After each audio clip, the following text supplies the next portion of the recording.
Salut la compagnie, c'est Jules Melon et aujourd'hui dans la Procédé critique, il va être question d'un film de Sam Peckinpah, grand réalisateur américain que j'avais abordé il y a longtemps sur la chaîne à travers son guet-apens de Gateway, mais bon c'est une vieille vidéo donc je suis pas sûr qu'elle soit sympathique à voir. Depuis j'ai vu de lui Les Chiens de paille et ses deux premiers longs donc pour le cinéma du Mexico et Coup de feu dans la Sierra, mais je ne les avais pas évoqués parce que j'étais en vacances je pense.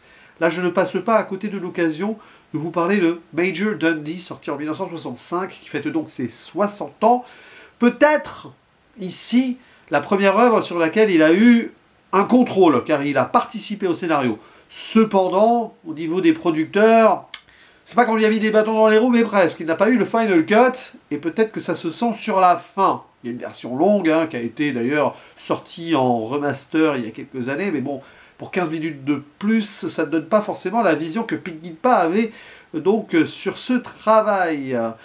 Au casting, nous retrouvons évidemment de grands acteurs et actrices, mais c'est surtout des acteurs. Hein. C'est très viriliste, entre guillemets, le cinéma de Peckinpah. Nous avons Charlton Heston dans le rôle titre. Héros à l'américaine, Hollywood et tout, mais son personnage est un petit peu plus subtil que cela.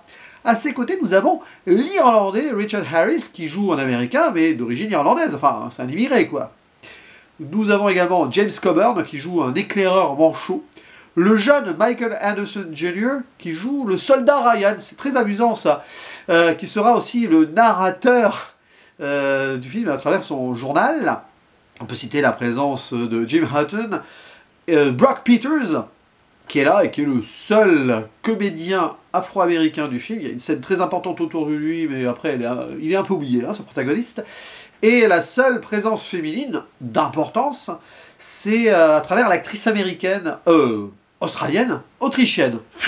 Je garde, c'est pas grave, c'est un procédé critique. En tout cas, elle joue un personnage d'origine autrichienne. Je crois qu'elle l'était elle-même, Zanta Berger, qui va être le love interest, peut-être obligé à être là parce que c'est Hollywood.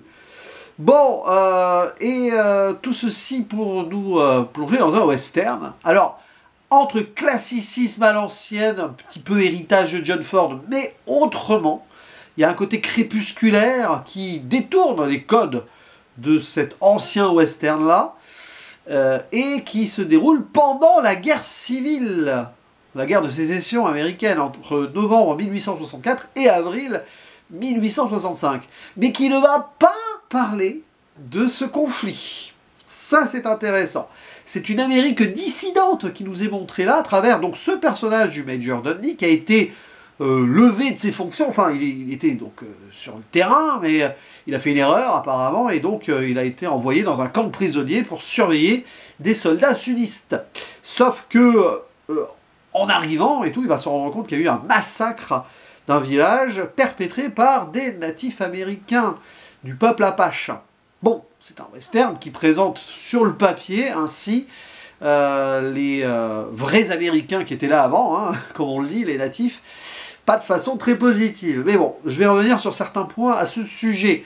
Et donc, Major Dundee va décider, lui, comme ça, sans en prévenir, on va dire, les ordres supérieurs, de partir à la vengeance, lutter contre ce chef Apache, qui nous est présenté de façon très cruelle dès le début, et poursuivre une quête, une mission bien personnelle, pour en fait se sentir utile, parce qu'il ne voulait pas rester juste à surveiller un camp de prisonniers. Et dans ce camp de prisonniers, il va retrouver quelqu'un qu'il connaît d'avant, un certain capitaine Benjamin Tyreen, donc celui qui est irlandais devenu américain et tout. Et les deux hommes ne s'aiment pas, forcément, mais ils vont devoir s'associer, car le Major Dundee, pour partir à la chasse aux Indiens, à l'ancienne, il a besoin de beaucoup d'hommes. Et pour faire cette armée dissidente à part, il va devoir récupérer, alors pas des bras cassés, pas forcément, mais des gens avec qui il n'est pas censé s'entendre, notamment des sudistes. Mais pas que, il y a une sorte d'alcoolique aussi, un voleur de cheval, un pasteur, pourquoi pas, un révérend, quoi. Et des jeunes gens. Bref, c'est très spécial, cette horde sauvage là, avant l'heure, parce que la horde sauvage de White Bunch, ça sera en 1969. Il faudra que je le découvre, parce qu'il paraît que c'est son meilleur. Et on est donc dans la thématique peckinpahienne, qui montre une Amérique violente, qui prend des codes établi pour un petit peu les détourner. Bon, pas 100% ici, mais quand même, avec cette amitié obligée ou pas qui va se révéler, une tension entre deux personnalités fortes, comme c'était le cas déjà dans Ride the High Country, Coup de feu dans la Sierra en VF, son précédent. Et derrière, il va nous montrer cette Amérique qui est en guerre perpétuelle, même au-delà de la guerre civile de sécession à côté. C'est-à-dire que on sait le conflit nord-sud et tout, mais là, il y a encore autre chose. C'est-à-dire, nous avons des Américains qui se sont appropriés ces terres, qui vont affronter les Apaches qui sont là depuis avant et qui essayent justement de se venger, de se défendre, parce qu'on les a un petit peu délogés. Bon, il y a toute cette idée. Alors, la cruauté, évidemment, la violence appelle la violence. Et en plus, vous rajoutez à cela des Français, parce qu'ils vont aller au Mexique, tout un truc. Là. Donc, les ennemis sont multiples. Et les ennemis sont même internes dans cette troupe-là, qui a été faite un petit peu de façon rapide, pour une quête illusoire, quelque part. Vous voyez dans Major Dundee une forme de relecture, d'allégorie de Moby Dick. De toute façon, dans l'art américain au sens large, Moby Dick est partout. Hein. Vous savez, la baleine blanche et tout, le capitaine Ahab, bah, ici, Dundee, c'est un peu le capitaine Ahab qui va poursuivre ce chef Apache, et on sent que c'est quasiment une quête de l'impossible pendant une grande partie du film. C'est l'ennemi invisible, quoi. Et avant cela, ils vont donc affronter des Français, s'affronter eux-mêmes, devoir survivre, parce qu'ils n'ont plus de provisions, passer le Rio Grande, Mexique, revenir. Alors évidemment, il y a des moments épiques. Vers la fin, on sent que les producteurs ont pris le dessus et que Sam Peckinpah n'aurait pas finalisé le film exactement de cette manière, puisqu'il y a un côté charge héroïque, résolution forcée, qui aurait peut-être pas été nécessaire pour la grandeur du film. Et c'est intéressant parce que tu vois probablement les bases de ce que sera, j'imagine, le cinéma de Peckinpah. Enfin, de ce que j'ai vu après, hein, donc juste les Shanpai, tu sens déjà cette violence-là humaine, il y a quelque chose qui... voilà, le mal est un peu partout parce qu'il s'est fomenté par rapport à des gens qui sont arrivés à un endroit et dépossédés de leur terre et qui voulaient tout simplement après se venger parce que, voilà, guerre de possession, hein, si vous voulez, parce que les Shanpai, c'est indirectement cela, avec l'arrivée de quelqu'un et il va subir, parce qu'il ne doit pas être là. Bon, c'est vraiment un autre contexte. Et ainsi, la représentation donc, des premiers peuples, ici Apache, peut être discutée et discutable. C'est normal, c'est l'époque. Mais on sent que Peckinpah a un regard tout aussi sombre, cruel, négatif, si vous voulez, hein, sur les héros qui nous sont ici dépeints. Et tu le sens que le personnage de Charlton Heston, donc Major Dundee, a été un peu édulcoré par les producteurs et le montage, parce que tu vois quand même, à certains moments, tu sais que c'est frontal, hein, le côté très paradoxal et cette dualité de quelqu'un qui se rêvait héros de guerre du Nord, donc, qui a été destitué, parce que bon, voilà, et qui l'a complètement paumé dans cette idée de destin, d'être le héros, va mener une autre guerre parallèle, et probablement précipiter pas mal de ces hommes au casse-pipe. En plus, il y a cette rivalité avec l'autre, là, où ils s'envoient des piques, hein, Tywin et lui, et les deux ne valent pas forcément mieux l'un que l'autre, ou ont peut-être aussi leur grandeur, quelle qu'elle soit, quoi. Tywin est présenté comme voilà, un immigré de la famine irlandaise dans les années 50, probablement. Ambitieux, qui se rêve peut-être maître d'esclaves, enfin, il y a ce discours-là, à un moment. Pourquoi pas, hein, parce qu'il est sudiste, là, il est devenu sudiste. Hein. Enfin, grosso modo, il y a toute une histoire d'ambition, et il lui reproche Major Dundee, mais Major Dundee, à côté, il part là dans un truc qu'il n'était pas obligé de faire. Alors certes, parce que, oh là là, des méchants Apaches ont tué des gens, oui, mais est-ce que ça le concernait au final? C'est juste une excuse pour lui, pour repartir sur le terrain et se rendre utile et gagner contre les méchants, quoi, si vous voulez. Et donc ce chef Apache est présenté comme un méchant, oui, cruel, on le voit au début quand même, un peu intouchable, mais derrière, bon, le film ne va pas aller dans le contexte du pourquoi les Apaches veulent se défendre. Bon. Mais on voit quand même en face que le film et donc le Major Dundee décident d'en faire un ennemi parce que c'est comme ça. Il fallait que, quitte à pas être sur la guerre de sécession, autant vraiment quand même faire notre guerre. Il y a cette idée là, à un moment, bon, il y a cette love story avec l'Autrichienne là, dans ce village mexicain. Bon, elle a un sens dans l'idée où on va voir la déchéance mentale et psychologique du Major Dundee. Elle va le quitter. C'était pas vraiment ensemble, mais bon. Amour impossible parce que bah, pour lui la guerre est éternelle, elle le lui dit, la guerre ne finira jamais pour vous. Bah oui, il est en guerre contre lui-même de toute façon, dans sa tête, on le voit alcoolique à un moment, bon. Oui, c'est passionnant ça. Et puis, cette idée que Tyreen, malgré ce qu'il a pu faire, donc trahir, il a cette grandeur d'âme où il va suivre les ordres, même s'il veut, il n'a qu'une envie, c'est se venger de cet ex-ami, le Major Dundee, et le tuer. Dès qu'il sera plus sous ses ordres, il promet de le tuer, mais il promet d'être sous ses ordres d'ici là. Vous avez tout un délire, hein, une scène avec un déserteur, vers la fin aussi, qui fait que là aussi c'est illusoire.